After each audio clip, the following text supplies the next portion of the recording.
ল্যাম্পপোস্টের বাতিটি জ্বলে গিয়েছে আর সূর্য অস্ত গিয়েছে। আর এই মুহূর্তে আছি আমরা শয়তান ধরার এক মিশনে।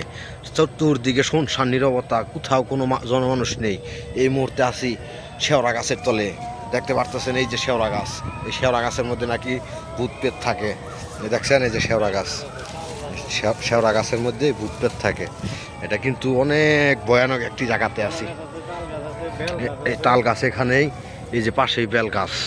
আর ল্যাম্পপোস্টের বাতিটি জ্বলে গিয়েছে, মাগরিবের আজান পড়ে গিয়েছে। এই মুহূর্তে আমরা এসেছি জঙ্গলের ভিতরে একটি শয়তান ধরার উদ্দেশ্যে। আর দেখি শয়তানের সাথে দেখা পাওয়া যায় নাকি।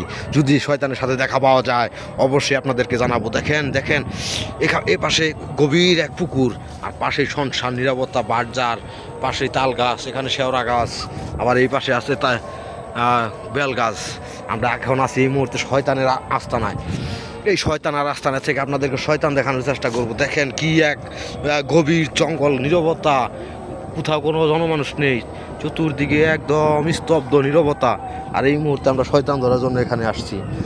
দেখি শয়তান ধরতে পারি কি না। ল্যাম্পপোস্টের বাতিটি কিন্তু জ্বলে গিয়েছে, ব্যাকগ্রাউন্ডে মসজিদের আজান শুনতে পারতেছেন। আর এমন একটা গহীন জঙ্গলে আছি যেখানে থেকে আপনাদেরকে জঙ্গল দেখানো সম্ভব। দেখি শয়তান দেখতে পারি কিনা।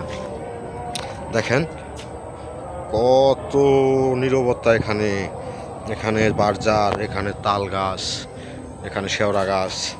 আর এই শয়তান ধরার মূল কারিগরে নিয়ে আসছি এখানে। কি গরু শয়তান কি ধরতে পারবো? হ্যাঁ, ধরতে পারবো। আজকে যদি শয়তান না ধরে যদি বাড়ি ফিরি তাহলে কিন্তু দৌড়ে যাবো। হ্যাঁ দৌড়ে যাবো। ঠিক আছে।